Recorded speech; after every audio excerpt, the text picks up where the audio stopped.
Good evening friends, मैं कनिका गौतम एक बार फिर आपके सामने एक न्यू वीडियो लेके आई हूँ जो कि आरपीएससी सीरीज़ से रिलेटेड है। क्योंकि अभी आप सब जानते हैं रीट के एग्ज़ाम आ रहे हैं, फर्स्ट ग्रेड और सेकंड ग्रेड सबके एग्ज़ाम आ रहे हैं। तो मैंने अभी आरपीएससी के क्वेश्चंस की कुछ लिस्ट बनाई है और ये जो टॉपिक है ये अकबर और महाराणा प्रताप से रिलेटेड है। ठीक है, उससे रिलेटेड जो भी क्वेश्चन आया हुआ है अपन उस पर वर्क करते हैं। तो देखो, हल्दी घाटी का युद्ध कब हुआ था? तो हल्दी घाटी का युद्ध कब हुआ था? 18 जून 1576 को हुआ था।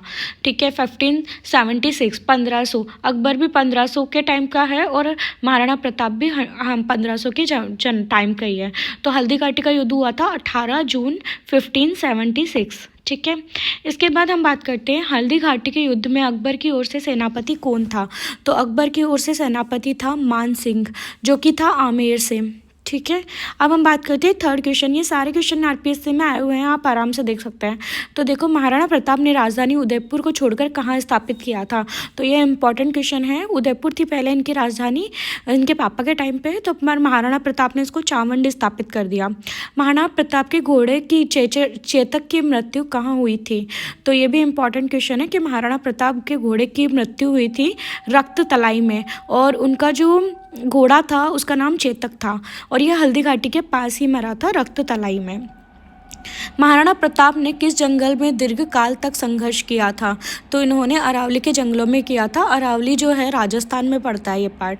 महाराणा प्रताप ने गुरिल्ला युद्ध नीति कहाँ से सीखी? तो गुरिल्ला ये जो थे, मतलब महाराणा प्रताप ये गुरिल्ला युद्ध नीति यानी कि लूट वगैरह पे मतलब लूट वगैरह करते थे ये, तो इन्होंने अपने पिता उदय सिंह से सीखी और भील सरदारों से सीखी ये गुरिल्ला नीति।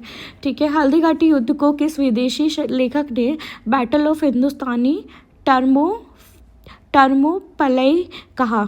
तो ये हमारा इंपॉर्टेंट क्वेश्चन है, जेम्स टोड ने कहा था। हल्दी घाटी का एक इम्पॉर्टेंट युद्ध हुआ था। ठीक है, महाराणा प्रताप की मृत्यु कहाँ हुई थी? तो इन्होंने जो राजधानी स्थापित की थी चावंड, वहीं इनकी मृत्यु भी हुई थी। अकबर ने किसकी सहायता से फतेहपुर सीकरी में इबादत खाना बनाया था? तो ये अकबर से रिलेटेड क्वेश्चन आ गया। देखो, पहले महाराणा प्रताप से थे, तो ये सूफी संत शेख सलीम चिश्ती के आशीर्वाद से प्रेरित होकर इन्होंने फतेहपुर सीकरी में इबादत खाना बनाया था, और अकबर की जो राजधानी थी वो फतेहपुर सीकरी थी। अकबर ने दीन ए इलाही कब जारी किया? तो अकबर ने दीन ए इलाही 1582 में ईस्वी में जारी किया, और ये अकबर का टाइम भी 1500 का ही था, 1572 के आसपास, 1582 मतलब यही था। ठीक है, और महाराणा प्रताप का भी यही था, सेम टाइम के ही थे ये। तो दीन ए इलाही कब जारी किया? 1582 में। अकबर के नवरत्नों में कौन कौन शामिल थे? तो ये इंपॉर्टेंट है, अबुल फजल, फेजी, बीरबल, तानसेन और राजा टोडरमल, और भी थे पर ये मोस्ट इम्पॉर्टेंट थे। अकबर का राजसूत्र प्रणाली किस पर आधारित थी? तो ये मतलब दशरथ नाम था उसका, कर प्रणाली थी यानी कि टैक्स प्रणाली थी, और टोडरमल द्वारा, मतलब टोडरमल ने इसको बताया था, और ये प्रणाली वो अकबर यूज़ में लेता था। इसका नाम है दशरथ कर प्रणाली। ठीक है, तो महाराणा प्रताप के भील सहयोगी का क्या नाम था? तो जो महाराणा प्रताप का जो भील, क्योंकि उन्होंने भील सरदारों से गुरिल्ला युद्ध नीति सीखी थी, तो भील जो सहयोगी था उनका नाम भीलू राणा था। तो नाम याद कर सकते हैं, भील से भीलू हो जाएगा राणा। ठीक है, जैसे महाराणा से राणा, तो भीलू राणा नाम हो जाएगा। ठीक है, हल्दी घाटी युद्ध के समय प्रताप ने किस पर्वत का सहारा लिया था? तो ये सबसे इंपॉर्टेंट है कि वो मोस्टली अरावली पर्वतमाला के आसपास ही थे। ठीक है, अब हम बात करते हैं महाराणा प्रताप के कुछ पॉइंट्स। तो राजस्थान के गौरव, मेवाड़ के वीर शासक थे महाराणा प्रताप। इनके पिता का नाम था उदय सिंह, है ना। 1572 में गद्दी पे बैठे, आजीवन स्वतंत्रता के लिए लड़ाई लड़ी, कभी भी अकबर की अधीनता स्वीकार नहीं करी। ठीक है, उन्होंने गुरिल्ला युद्ध नीति का उपयोग किया, भीलों, झलों, डूंगरपुर, बांसवाड़ा की जनजातियों का समर्थन किया, मतलब ये भीलों वगैरह के लोगों के समर्थन प्राप्त था इनको। कठोर जीवन मतलब जैसे कहते हैं ना कि वो क्या बोलते हैं, इन्होंने सूखी रोटियां भी खाई है और घास की रोटियां भी खाई है, तो मतलब कठिन जीवन जिया है इन्होंने, भयंकर वाला।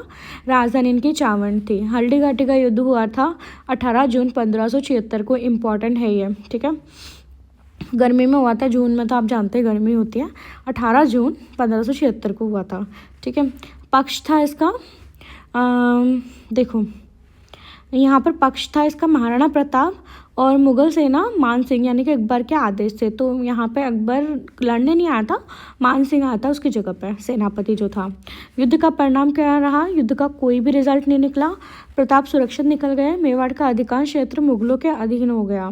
ठीक है, मगर प्रताप ने संघर्ष जारी रखा। ठीक है, युद्ध के विशेष तथ्य क्या थे? चेतक ने अच्छे से वीरता दिखाई। रक्त तलाई क्षेत्र, क्योंकि यहाँ पर ही इनका घोड़ा चेतक मर गया था। जेम्स टोड की उपाधि दी थी भारत का धर्मोपलाई।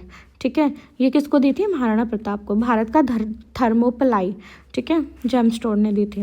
अब अकबर की बात करते हैं, यानी कि इसका जो प्रशासनिक और सांस्कृतिक योगदान क्या है। तो इनको बहुत सारी चीज़ों का शौक था, बहुत सारी चीज़ें बनवाने का भी शौक था, जैसे बहुत सारी चीज़ें बनाई इन लोगों ने। ठीक है, तो केंद्रीय प्रशासन मजबूत था इनके। मनसबदारी प्रणाली लागू हुई। दशहर्ष कर प्रणाली, ठीक है, तो ये टोडरमल की थी, हमें याद रखना है, उसके 9 रत्नों में शामिल था। धार्मिक सहिष्णुता यानी कि सुलह ए कुल।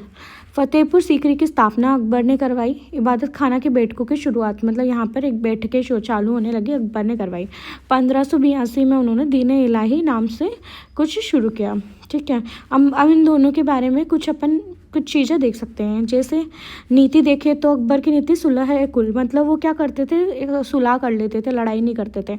जबकि महाराणा प्रताप क्या करते थे, स्वतंत्रता संघर्ष करते थे। मतलब अकबर क्या करता था, सुलह कर लेता था। जैसे कोई भी राजपूत राजा हुआ, उसकी बेटी से शादी कर लेता था और सुलह कर लेता था, लड़ाई के पक्ष में कम था।